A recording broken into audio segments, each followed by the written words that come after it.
এক ফোঁটা নাইট্রোগ্লিসারিন ভুল করে জুতোর ওপর পড়তেই জুতোর ওপরের অংশ থেকে সঙ্গে সঙ্গে ধোঁয়া উঠতে শুরু করল।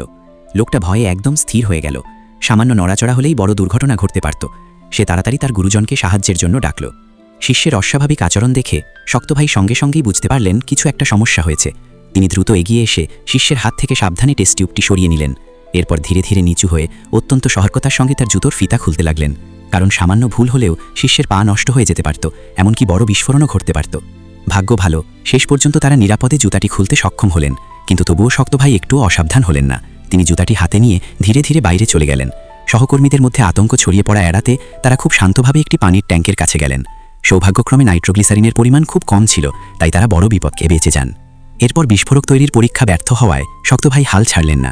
তিনি সুপার শপ থেকে অনেক ডিটারজেন্ট ও সালফার সাবান কিনলেন।